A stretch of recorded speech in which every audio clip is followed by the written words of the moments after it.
Hello, আশা করি সবাই ভালো আছেন। এশা মার্ডার কর্মফল এই সিনেমাটা দেখে আমার কাছে মনে হলো যে এটা এমন একটা সিনেমা যেটা ক্লাসিক হতে পারতো, কিন্তু সিনেমাটা ঠিক জমাতে পারেনি, যেই কারণে সিনেমাটা এত জনপ্রিয়তা পায়নি। আর একজন দর্শক হিসাবে আমার কাছে মনে হয়েছে যে এটা উপস্থাপনা তেমন ভালো জমাতে পারেনি, যেই জন্য সিনেমাটা ক্লাসিক হতে পারে না। কথা বলবো এই সিনেমাটা কেমন হয়েছে এবং কি কি লেগ সাইডের কারণে এই সিনেমাটা ক্লাসিক হতে পারেনি এবং এটার কয়েকটা পজিটিভ সাইড। তো চলুন শুরু করি। প্রথম ব্যাপার হচ্ছে যে আপনি যদি এই সিনেমার প্লটটা দেখেন, তাহলে আপনারা যে রাজ শাসন সিনেমার মতন যেসব সিনেমা রয়েছে থ্রিলার এবং সিরিয়াল কিলার বেস্ট সিনেমা, সেইগুলোর সাথে একটা তুলনা করার মতন আপনি প্লট পাবেন। যেমন আমি এশা মার্ডার এই সিনেমার যদি প্লট বলি, এই প্লটটা কীরকম, যে একজন ডাক্তার, এমবিবিএস ডাক্তার, সে ক্রমাগত বিভিন্ন সময় ভ্যালেন্টাইন ডের পরে বেশ কিছু মার্ডার করে এবং সে এমনভাবে মার্ডারগুলো করে যে মানুষ টেরই পায় না যে আসলে মার্ডার কে করেছে। আর সে যে এলাকায় করে ওই এলাকার সে ডাক্তার, যে কারণে সে যখন মর্গের রিপোর্টগুলো ফরেনসিক করে তখন দেখা যায় যে কি সে তার ইচ্ছা মতো এগুলা রিপোর্ট দিতে পারে। তারপরে পুলিশও তার হাত থেকে রিপোর্টগুলো নিয়ে এগুলার তদন্ত করে।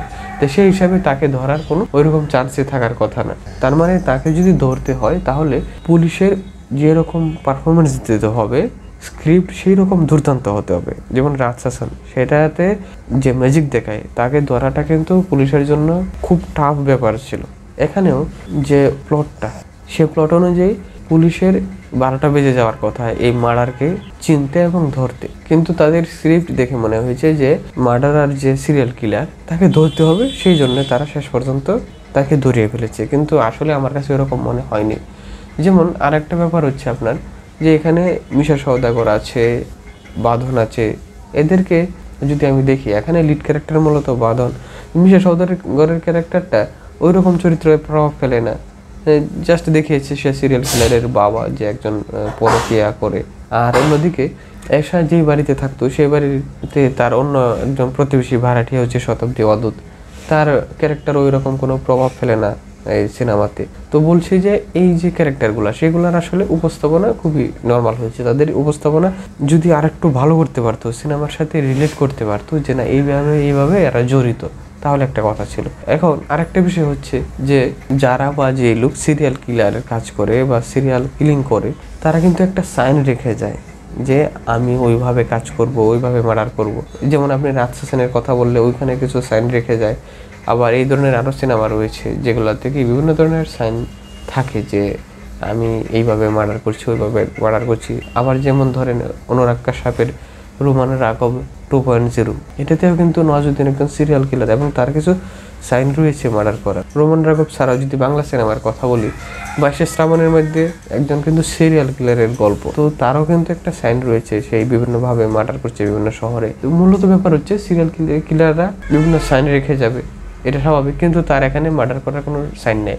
একজনকে সে মার্ডার করে তার কঙ্কাল আলাদা করিয়ে পুরা কঙ্কাল রেখে দিয়েছে, আর একজনকে মার্ডার করে সে কি তার মাথা জাস্ট আলাদা করে নিয়ে এসে সে কী করেছে, সে মাথায় এটা কঙ্কাল বের করে ফেললো কিনা অথবা মাথাকে ফেলে দিল কিনা, এই টাইপের কোনো কিছু বিস্তারিত দেখায় না। এখানে সিনেমাটা আপনার 1.5 ঘন্টা, 2 ঘন্টা বা 3 ঘন্টারও যদি হয়, কিন্তু সেটার স্ক্রিপ্টে এমন হতে হবে যে আমরা দেখে ওই রকম সাসপেন্স ফিলটা পেতে পারি। সেই জায়গায় যে ডাক্তারের চরিত্রে এবং একজন সিরিয়াল কিলারের চরিত্র অভিনয় করা এজাজ আহমেদ, সেই লোকের যে পারফরমেন্স, সেই দিক থেকে আমার কোনো কথা নাই, সে দুর্দান্ত দিয়েছে।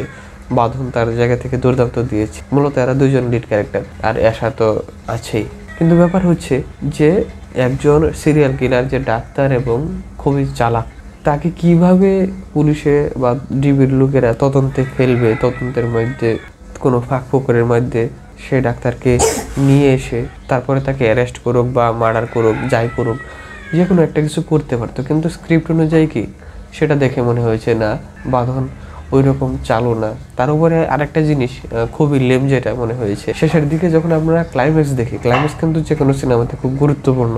সিনেমাতে সিনেমার ফিলটা বা সিনেমার পিক টাইম করার জন্য। তো সেই জায়গায় যখন আসিফকে, অর্থাৎ এখানে যে সিরিয়াল কিলার তার নাম ছিল আসিফকে যখন বাঁধন খুঁজে, তখন মনে হয়েছে যে সে খুঁজেই পেয়ে গেছে যে কাকে ধরতে হবে।